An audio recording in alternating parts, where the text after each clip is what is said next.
नमस्कार दोस्तों, मैं प्रदीप कुमार सिंह ज़िंदगी तेरा शुक्रिया में आपका स्वागत करता हूं। दोस्तों, आज ज़माना ऐसा आ गया है कि औलाद अपने माँ बाप का कहना नहीं मानती। जिस बात के लिए वो रोकेंगे उसे न मानकर अपने मन का करती हैं। इतना ही नहीं, माँ बाप अगर 50 की उम्र के ऊपर के हैं तो उन्हें कोई विशेष महत्व नहीं देते। घर में उन्हीं के बेटे और बहुएं। ऐसी स्थिति से निकलने का एक रास्ता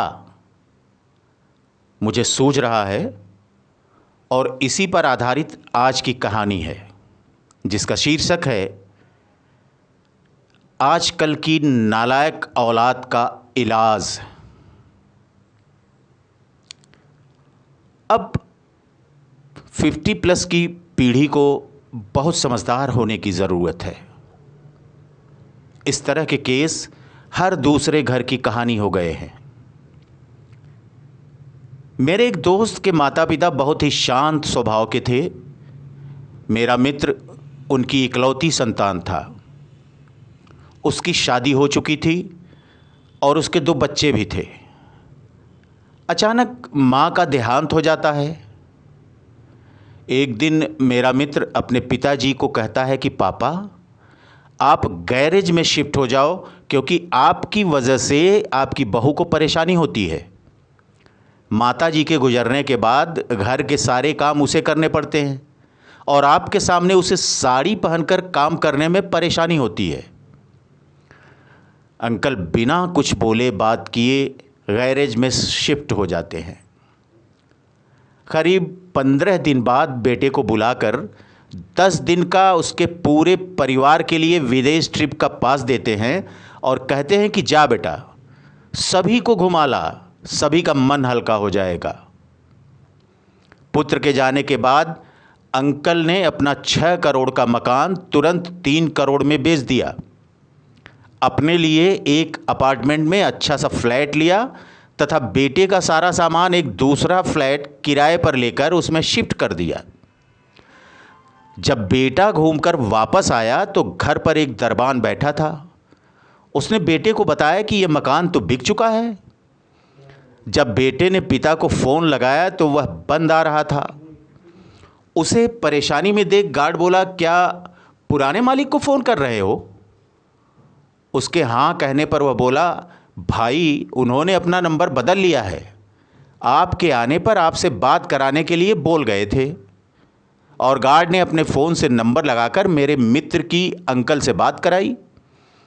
फ़ोन पर अंकल ने उसे वहीं रुके रहने के लिए कहा। थोड़ी देर में वहाँ पर एक कार आकर रुकी। उसमें से अंकल नीचे उतरे।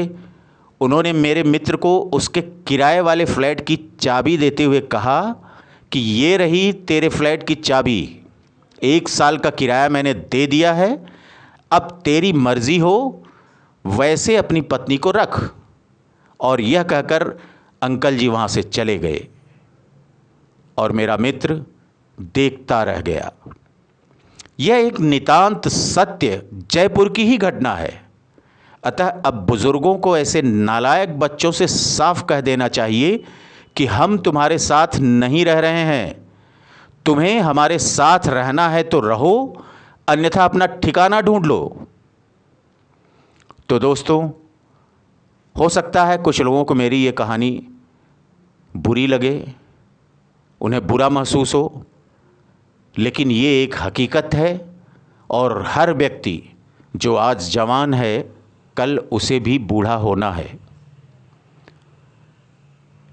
तो जैसा भी हो, आपको ये कहानी जैसी भी लगी हो, कमेंट बॉक्स में जाकर अपने सुझाव देना हमें मत भूलिएगा।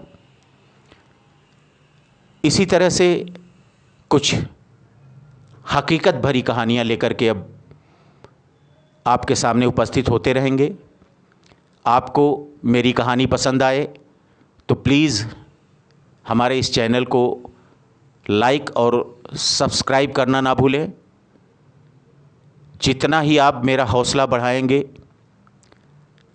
उतनी ही तेज़ी से, उतने ही अच्छी और सुंदर कहानियाँ लेकर के हम आपके बीच आते रहेंगे। तो आज के लिए बस इतना ही, फिर मिलेंगे। धन्यवाद।